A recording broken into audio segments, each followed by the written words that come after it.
successfully. And we're about to find out if that angle will present itself here as we make our way into the draft. It'll be FURIA on the blue side for game one. G2 electing to go to red. Remember that G2 get the side selection because of their seeding from first stand. Karmine Corp got second place in that tournament. That gives G2 the edge here. So they're opting for the red side. Playing on patch 25.13. Have seen some minor changes in this, but some bigger ones on point 12, but nothing to the extent of the shifts that we have seen before, right? Everyone can remember the Morgana Rumble MSI. Yeah, that was a memorable one. That was a bit of a traumatic one for me personally. Yeah, as a no skiff, and also I wasn't the biggest fan. As we do see the TF, that's been one of the picks that people have really been talking about. Yeah, benefiting both from the buffs, and we already saw him kind of pop off towards the tail end of a lot of playoffs. And as you highlight, G2 going towards the red side. One of the things I do love about FURIA is their willingness to fully commit to a draft. I think both their Sejuani and their Yasuo drafts are kind of the standout when you think of this, right? Being very happy to just go all the way. And on the red side, you do have a lot more opportunity to respond to those solo lanes, get favorable matchup, and make it harder for a player like Gigo to pop off too hard. Yeah, we've got the Yone, the Pantheon, the Twisted Fate banned out by FURIA. Over on the G2 side, double AD carry bans, looking at IU, looking at the mechanical prowess there of the Brazilian AD carry, but also the Jax ban towards Gigo like you're talking about. And hey, Talia's up and open, Talia's locked in. I am entirely unsurprised. Yeah, this goes unchanged. Talia still absolute top-notch. And Vi Ahri, one of those jungle mid combos that at any point in the last 4 years you could have picked up, it wouldn't have been too surprising. And the Vi Ahri also being a good denial. Vi also a great pairing with the Talia to be able to set up the combo for the seismic shove. So you get your duo, you deny them a good duo. Feels like a really good response there for the first two picks of G2. Let's see how FURIA wants to respond to this one, taking their time, running down the clock on the second pick, sitting on this Shenjiao hover for a while, and they will go ahead and lock that one in. Another skirmisher that can scrap a lot early and deal with that Vi. A lot more dueling power than the Vi, but obviously doesn't have the same level of backline access. We already saw a lot of attention being paid by G2 towards IO in the draft. Now, top lane wouldn't surprise me. And, okay, well, the Aatrox just coming out straight up has, of course, been played a decent amount, but that is a big show of confidence here towards Gigo as it comes through. Yeah, throughout the spring split for Gigo, this was tied for his most picked champion alongside the Rumble there with 4 picks. Gigo is a player who is unafraid to pick whatever he thinks is going to work best for the game. It doesn't necessarily have to fit the state of the global metagame. So we'll see what Broken Blade is ready to pick into this, as the Kai'Sa is going to be locked instead, securing the AD carry for G2 before the second round of the bans come in. And look at this, Chronicler. G2 is already right back to the AD carry game, continuing to hit that pool. Yeah, I don't think IU is going to be having the best of time. Probably not. The Kai'Sa, one of the downsides that you can run into it, obviously, is that the laning phase is relatively weak, but you already have an extremely strong dive core, and now we're also banning away things like the Xayah. Wouldn't be surprised if something like an Ezreal ban also comes through. That's the other AD carry they often go towards when it comes to a ton of innate safety. And the possibilities for IU are getting smaller and smaller, because for a lot of AD carries, just playing into this, if you don't get huge laning leads, is going to be tough. There's also the opportunity for G2 to go for a support counter pick, which can skew some of Kai'Sa's weaker matchups, where I think really her struggles often are in lane, is going to get taken off the board. Not a final AD carry ban for G2, though, but a very effective peel champion in the Alistar. Yeah. Like you already said, you've got a dive comp. You've got one of the few AD carries that can dive along with it. This is looking like a real torpedo coming out from G2 Esports in the first half of the draft. So being able to shut down FURIA's ability to stop that dive, I like what I'm seeing. Now, do FURIA want to ban one more top laner? Yes, they do. They will keep the Gwen away from Broken Blade. And looking at this, the Renata, to me, kind of stands out as something that G2 probably wants to be very careful. The Nico is still open. That's been one of the most popular counter picks we've seen into the Renata. And obviously, when it comes to the laning phase, can really make life hard for her. But if you are already fully committed to playing this type of dive style composition, I do think Renata can really ruin your day. as this is something that was banned so many times against a Broken Blade, and it looks like those banned were warranted as the Warwick comes out. I love this, man. Gigo is someone who is known to play his types of champions, and Broken Blade is exactly the same. He will throw down the Warwick to deal with this Aatrox. The fact that you can use the Warwick Q to buffer through some of those sweet spots on the Aatrox Qs is such a powerful outplay tool, but it's Neela locked in for IU. You want to try to dive onto an AD carry. How about an AD carry with a dodge mechanism? Not only that, but Neela loves it when the entire team tries to jump into her, right? She can get so much value from the ultimate. I'm kind of loving this. And the Rakan, I think, is also a good pick away. There is still the Poppy open, so I do think that's kind of a smash hit, especially into the Neela as well. Even something like the Zinzo can really struggle with that. Poppy, to me, is also one of those picks that just all has value. But I love this. This is exactly what we were talking about earlier with FURIA, the ability and the willingness to just go for these type of picks. So the Neela, we have seen every now and then, right? It is a very niche champion. As you highlighted, she's very short range. Technically not melee, but let's be real. It's a lot closer to melee than a normal AD carry. It really is. And the ability to serve as both counter dive, as well as such a good ability to absorb a huge amount of burst initially with the healing that comes through from her ultimate, plus the fact, and this is something that I wonder how well IU and Jojo are going to be able to use that, the experience, right? In case you're not familiar with Neela, because obviously isn't a very popular champion by any means, if she's able to last hit, gets full value for both her and her lane partner in terms of experience. So building early level leads can snowball very quickly, right? We've seen in any region, in any point of League of Legends, the level 2 power spike be kind of a, even though we feel like at this point we should all know, we still see teams get caught off guard by it so often, and Neela makes that whole situation even more complicated. I'm really looking forward to this. Anyone that's watched some LTA South so far this split knows that IU is a very mechanically gifted player. He is someone who's got the hands to be able to pilot whatever he needs to pilot to get the team to a good spot. And with those EXP advantages naturally built into the champion that you're talking about, I want to see, can the LTA South bot lane build themselves up an advantage that could then be a win condition in this matchup that the community is predicting to be 85% favored for G2 Esports.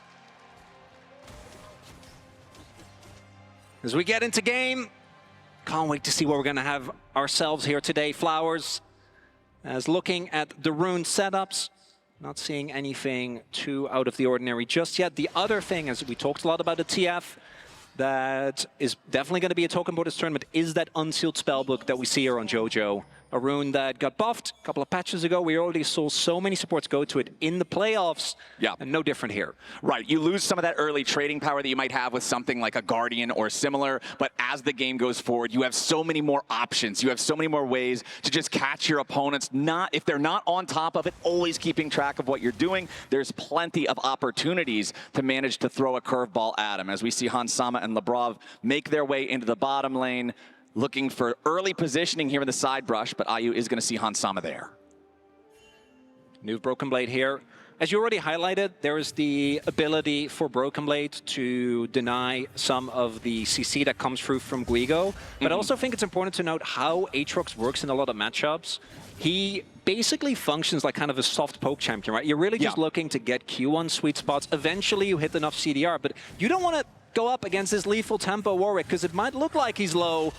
This Broken Blade is walking it off, but the sustain for a Warwick, as we're going to see now, I fear for Gigo, is something that's tough to deal with. Yeah, Broken Blade on that Warwick. The champion is so deceptive in the way that it works, right? It doesn't seem like he should be able to win a lot of the fights that he does, but if the player knows his limits on the champion, if the pilot is adept at the character, it's a serious problem to deal with, and we know that Broken Blade has the skill on this pick to make it work, as Gigo is just trying to stay back and farm. Broken Blade takes a turret shot. Not going to be too happy about that one, but still winning out an EXP, health bars around the same level.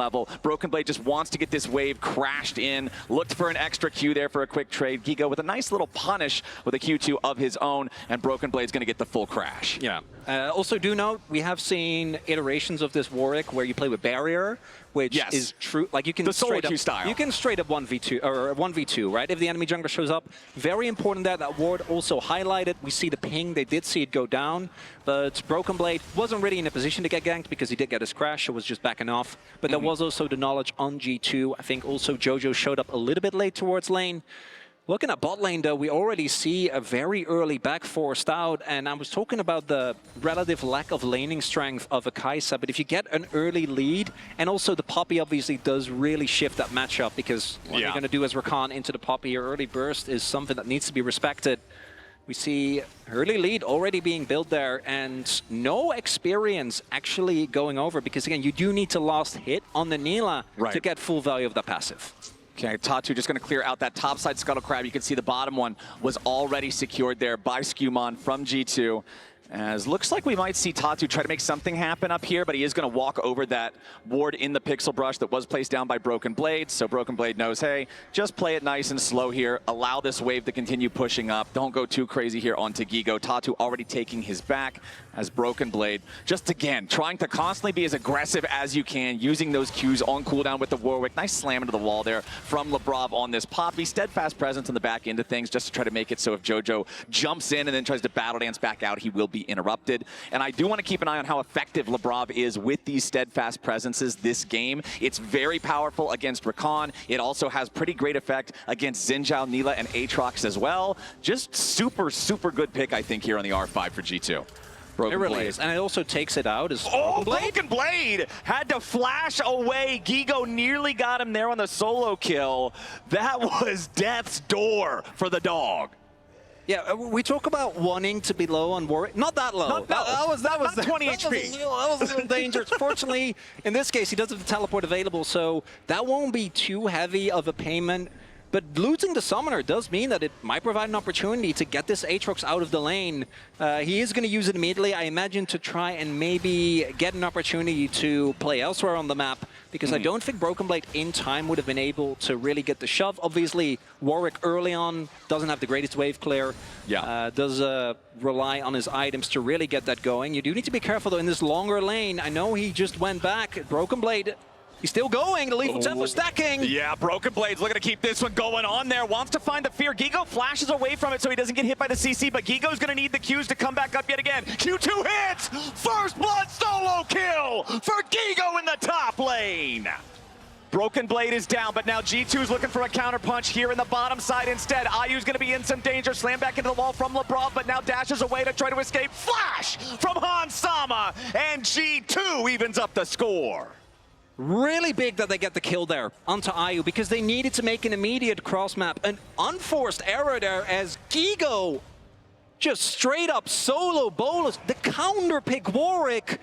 BB maybe overestimating his sustain. Could also be that he thought he was going to hit level 6. I didn't see what it, but looking at the XP timer, there's no shot, right? Because even now he's not really that close to 6. This is a Xin Zhao here. And look for the steal.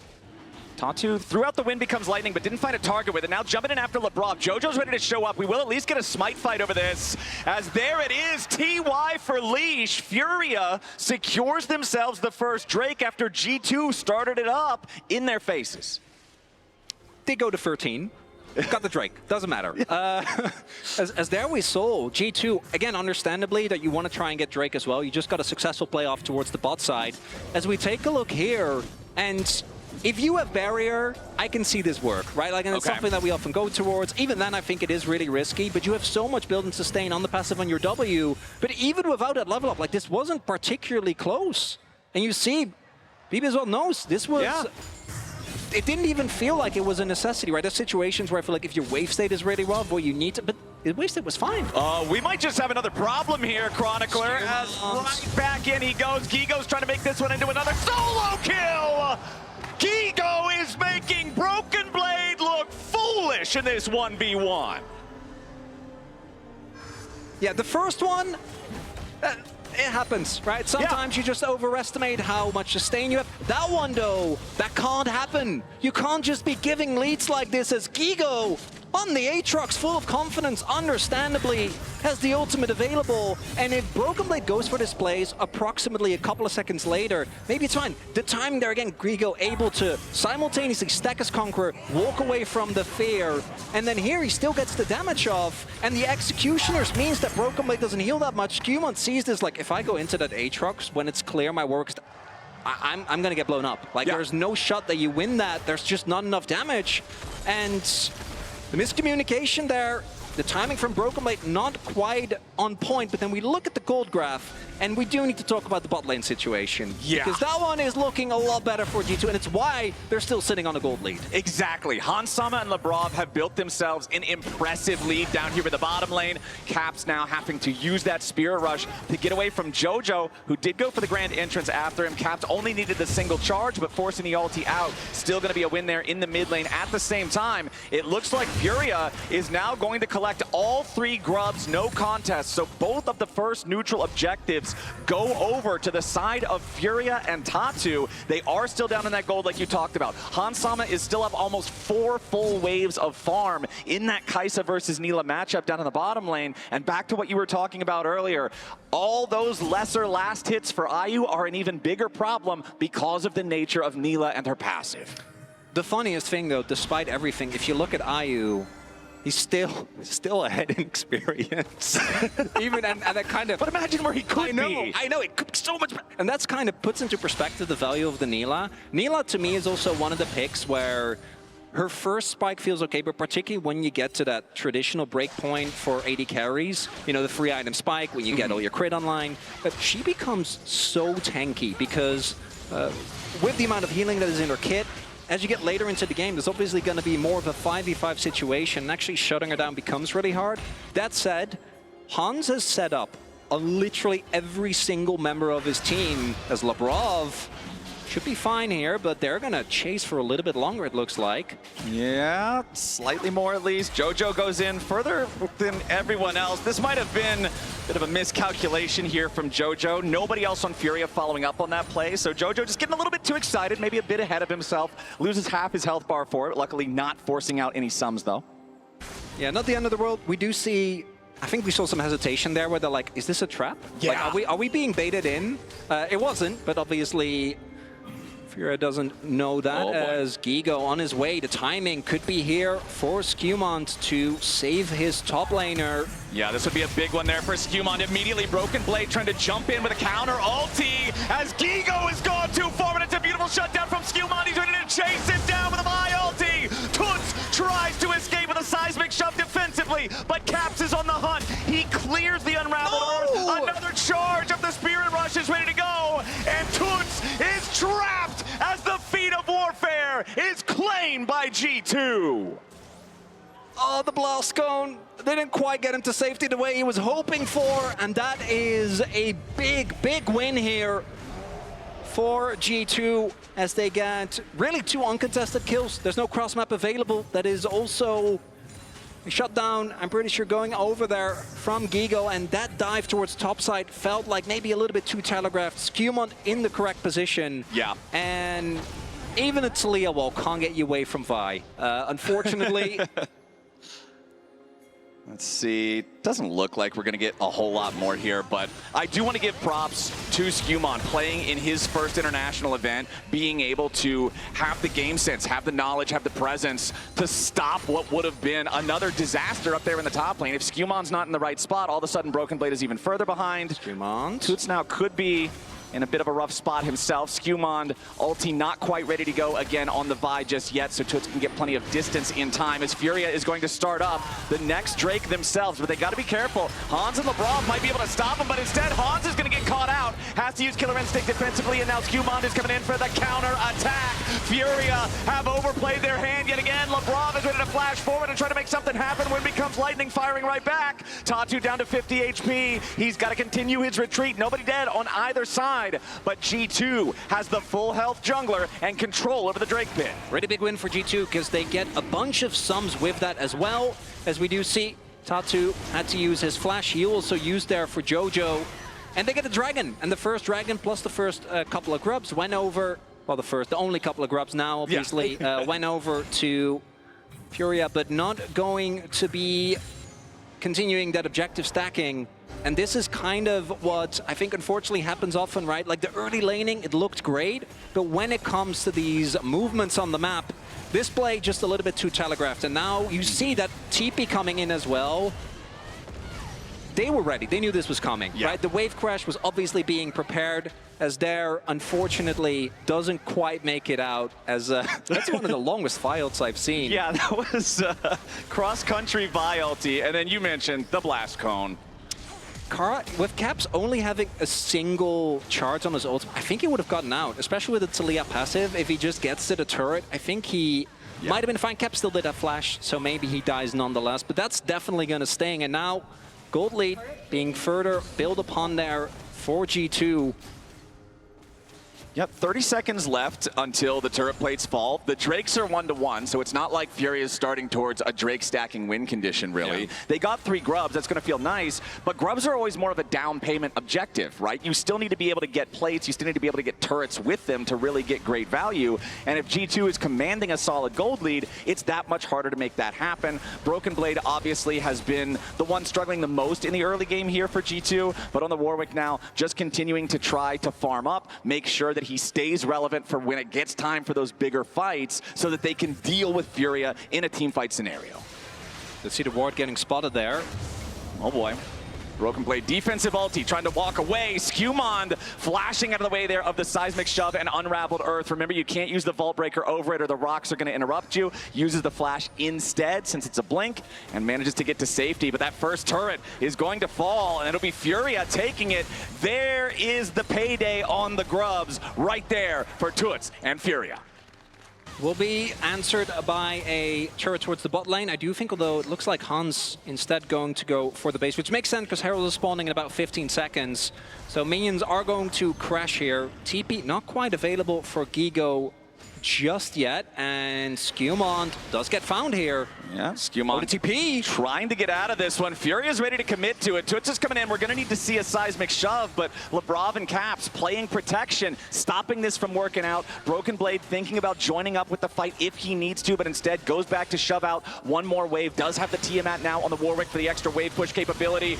Charm onto Tatu, followed up by Lebrov. FURIA now in full defense mode. G2 doesn't get any kills, but they get significant damage onto 3 separate health bars for control over the Rift Herald. And that should be the call from FURIA to just not contest this, right? The health bar's already battered. Gigo has the opportunity to take a turret towards the bottom side of the map, but the value of this Poppy, I think we're only going to see more and more of as this game continues.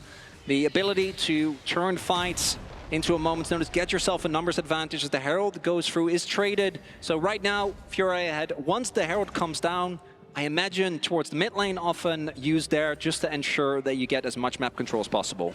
Yeah, nicely done by Gigo to take that turret down there in bottom lane. And Chronicler, we now have a battle for the boots. Feats of Warfare were claimed by G2. The first turret was claimed by FURIA. Both teams now sitting on 2 neutral objectives. If Skewmond gets caught out a little bit here, Exhaust will be committed on that one. They're going to put the quickness into it as well. Skewmond nearly dead, but not quite. And it'll be Gigo taking the 3rd kill of the game for FURIA. All 3 kills on this top lane Aatrox. This is the man, this is the raid boss for the Brazilian team. And the composition for G2 is obviously extremely short range. That is the type of situations where, as an Aatrox, if you are fed, if your team buys enough space for you, you can really pop off. The downside for FURIA, there isn't an objective right now to get. Also, they did invest a decent amount of cooldowns, but they should be available in about 50 seconds when that dragon spawns. Looking at the Cloud Drake, obviously, big fan, the movement speed always very valuable. Looking at some of the ultimates, there's some characters where like, yeah, you know, Talia, Warwick, your captain plays, but on Aatrox now, on Ari, or on a Kaisa, and Rakan obviously is another one. Even the Nila, kind of goes hard.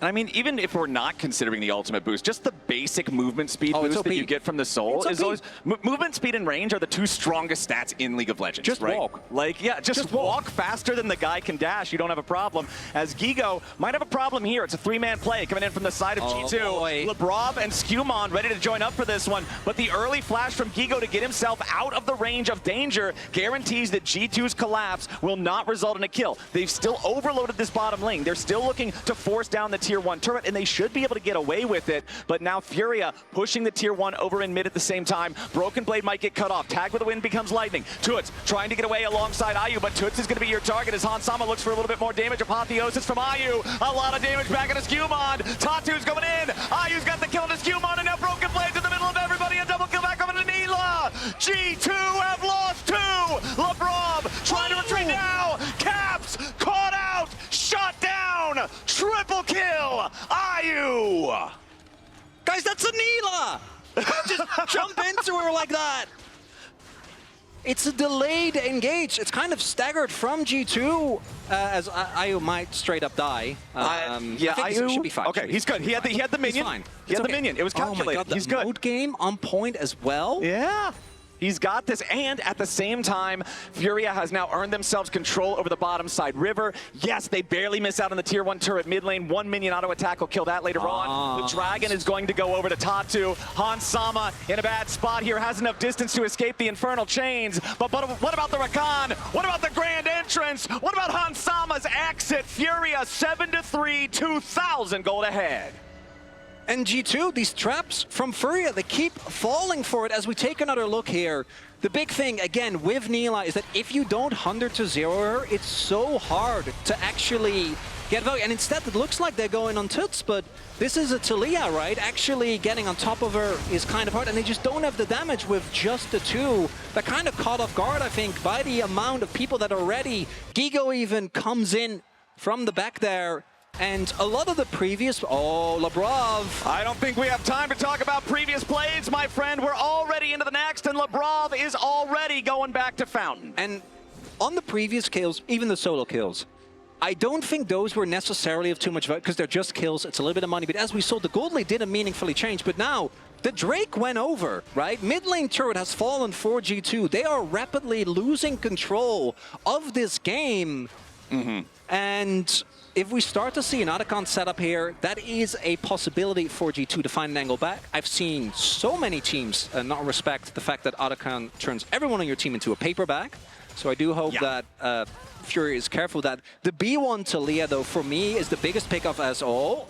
Jojo stepping in there to intercept the charm from Caps, guarantee that Ayu does not get caught out. Caps did spin the Spirit Rush on that. We'll see if FURIA can find a chance to use that window to punish, but G2 is instead going to give them another problem to think about, summoning up the Rift Herald from earlier here in the mid lane. The tier 1 turret will die just to the charge alone, so they'll claim that one. Rift Herald will not be able to get the charge off onto the tier 2 turret, or at least should not be able to get that. Toots will guarantee it here. But we're getting to the point of the game, Chronicler, where now I think it will be the real test for FURIA. I do want to give them credit. I do want to commend them for what has been a very impressive first 20 minutes of the game, building this nearly 3,000 gold lead, taking the feeds, taking the lead in terms of objectives. But now we're at that mid-game point where traditionally we've seen teams from Brazil struggle to be able to control the objectives, play the macro game, and convert leads to wins. It's the actual closeout, right? Like, again, I think they're in a really good position right now. I also think when talking about the scaling, it's a pretty interesting conversation, because to me, there are drafts where Nila feels like unless you get like a 5-man ultimate, the value is not always quite as high as when they go on Lebrov, but not going to find anyone just yet. But when it comes to, again, a full short-range comp on the enemy team, as those wards actually paying off as Broken Blade. Here we go again. Infernal Chains hit, and that forces out the flash. So BB's going to live on this one, but that's all he'll do. Now that Warwick, much less effective. And there's no ultimate on the Aatrox. Lebrov has a little bit of vision, so is checking. The Poppy, for me, is one of the reasons why I think FURIA still need to be very respectful. You might be feeling confident, but at any moment's notice, you can suddenly be 2 members down. Oh, Tadu? Yeah, let's see here. Tatu, Broken Blade, defensive ulti over the wall, gets himself away to safety, but now he's not ready to join up here in this fight. Caps is up in the top lane looking to take down that turret instead, as the Otacon is down to half HP. Furia's got 5 men down here. Ayu's the one tanking up that Otacon though, and you gotta be careful. If Ayu gets debuffed, you're gonna have a problem. Lebrov wants to find the Keeper's Verdict, but he doesn't find anything. Tatu jumping right back in, is immediately the quickness back into Lebrov. The Poppy in some danger. Guigo ready to follow up. Lebrov not going anywhere except a black and white screen as Otacon is claimed by FURIA. Gigo even now right back up into the top side. Caps wanted to get the tier 2 turret, and yes, he will, but can he get away at the same time? A flash for a flash as Caps has a blast cone to get himself away to safety. Caps will find some global gold for his team, but the Otacon goes to FURIA. And Broken Blade didn't have ult. The Poppy ult was too obvious. I think he got one flash, but it didn't get any of the members, which really is what you're looking for. And then your only member with a substantial gold lead, who also had his death cap finished, wasn't even there, right? And I think that makes sense. G2 doesn't really want the fight. They just want to try and look for a steal on the Otacon. Yeah. Obviously, you can have Caps TP in, but the moment that the Poppy ult doesn't hit, that's just kind of it. There isn't really a way that you can fight with the lead that FURIA have available right now, and these leads are just being stacked upon each other. There is still, for G2, when it comes to the item finishes, not too much of a deficit. But this Drake fight, this might be a breaking point. If Soul Point is picked up, could be really big, because I think having Soul Point means that your macro decisions down like it's so much easier, because at any point, you just give up a dragon or 2 and make a play towards an inhib, make a play towards the Baron. But I talk about simplifying decision making. I feel like FURIA don't need the simplification, because thus far, that for Drake just being given over here. I've been very impressed with the game so far from FURIA, and now moving on to Soul Point. This just shows how critical it was earlier that G2 did manage to secure that second Drake for themselves. Yeah. Imagine if this is a 24-minute Cloud Soul for FURIA instead. All of a sudden, if you're G2, you're saying, all right, let's look ahead to the second game, right? No, yeah, I'm looking at the champions of FURIA. That's not okay. Right. So that might happen in 5 minutes. That's exactly what I was thinking. Now G2, they're on the back foot. They've got to be ready for this. The gold lead is still not going to suffocate them, but they haven't seemed super coordinated so far. It seemed like not everybody's quite on the same page. That's the biggest thing. The sync up and the buy-in on FURIA is, I think, their biggest advantage that they've had so far. It feels like everyone is just always ready to throw down with everyone whenever a call is made. And with G2, we've seen some staggered engages, we've seen some missed timings, I think, in particular, looking at that topside play from BB, right? And then Skewmon coming in, timing not quite there. Looking at the mid lane play where they're trying to find what looks like a punish, end up falling for the trap instead. And now the Baron is up. The one thing that G2, outside of the Poppy, does have is the ability to take out any member if it is a soul member. And I think that that is going to be one of their biggest abilities. And I think we're starting to see them set up for that as well. Is trying to just find a side lane catch. Their single target CC and damage, absolutely outrageous, but there is a defensive ward there. Oh. This could be a huge... This is the most fed member of FURIA, and he is now getting caught out. If Gigo dies before the fight starts, G2 might have just found the pick to turn the game on its head. The shutdown over to Skewmon, but it will be traded back 1-for-1. Ayu. Now Ayu's ready to show up, but he's isolated. Ayu's over on the other side of the fight. He's all alone. He has to flash over the wall to join up with the rest of the team. But Caps is already down.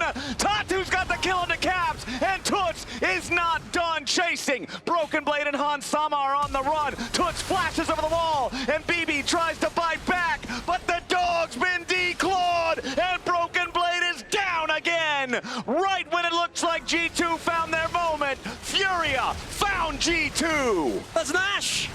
Straight up, and G2, they look for the side lane pick, but taking out his Aatrox takes so much longer than I think they bargained for, and it's again the response from FURIA. The immediate rest of the teammate arriving in a moment's notice. And even though the Aatrox goes down, it doesn't matter. They don't actually get the damage to take down that Neil. And then on the other end of the fight, obviously, G2, having blown everything, trying to kill this Aatrox, he is 6 levels up on Lebrov, right? Like, actually taking him down with the heal that comes through from the Aatrox, with the heal from his ultimate, it just takes too long. It takes too many cooldowns. And then This to Leah value has just been kind of insane to me. The amount of picks that we've seen that just are followed up on by that seismic shove, it's amazing. Tato on the Zinza also, every time he goes in, someone on G2 dies. His decision-making has been so good. Now with the Baron. Here we go again, man. Broken Blade with another defensive ulti here with the Warwick. Gigo is behind enemy lines. Now getting jumped on by Skumon. But Gigo is not down. Yes. The healing from the Aatrox baits in Hansama. And FURIA is furious in the face of G2 Esports. The inhibitor turret in mid lane. Broken as the inhibitor is about to follow. Gigo is back in the base, but he's got his teleport. He's joining back up with the rest of FURIA. It's a 5-man push with a Baron against 3 G2 defenders. FURIA has made their way onto the Nexus turrets. The first is already down. G2 are out of sorts. They cannot defend. Caps has to flash away from the apotheosis just to survive, but the rest of G2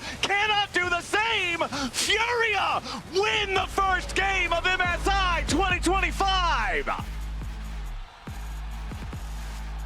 And the crowd goes wild. Understandably, as they should, Captain.